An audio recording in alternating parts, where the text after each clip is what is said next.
कहते हैं पुत्रदा एकादशी का महत्व स्वयं भगवान श्री कृष्ण ने धर्मराज युधिष्ठिर को बताया था। पुत्रदा एकादशी व्रत की पौराणिक कथा के अनुसार एक नगरी में सुकेतुमान नाम का राजा रहता था। उसके पास सब कुछ होने के बाद भी वह और उसकी पत्नी दुखी रहते थे। ऐसा इसलिए क्योंकि राजा रानी की कोई संतान नहीं थी। वो हमेशा इस बात को सोचकर परेशान रहते थे कि उनके बाद उनका राजपाट कौन संभालेगा और उनकी मृत्यु के बाद उनका अंतिम संस्कार, श्राद्ध, पिंडदान आदि कर्म कौन करेगा। एक दिन राजा जंगल भ्रमण करने निकले। वहां जाकर प्रकृति की सुंदरता को देखने लगे, जहां उन्होंने देखा कि कैसे हिरण, मोर व अन्य पशु पक्षी अपने बच्चों के साथ जिंदगी का आनंद ले रहे हैं।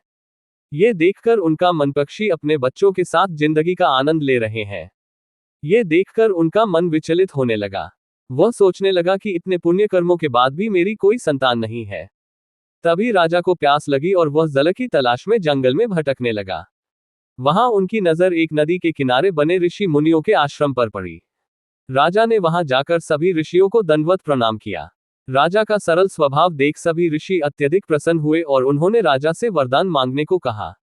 जिस पर राजा ने उत्तर दिया, हे देव भगवान और आप संत महात्माओं की कृपा से मेरे पास सब कुछ है, केवल संतान सुख की कमी है, जिसके कारण मेरा जीवन व्यर्थ है।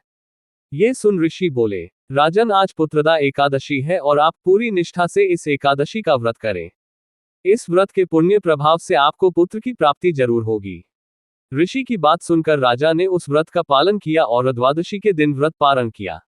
व्रत के कुछ दिनों बाद रानी गर्भवती हुई और उन्होंने एक तेजस्वी और यशस्वी पुत्र को जन्म दिया और अंत में राजा को मोक्ष की प्राप्ति हुई।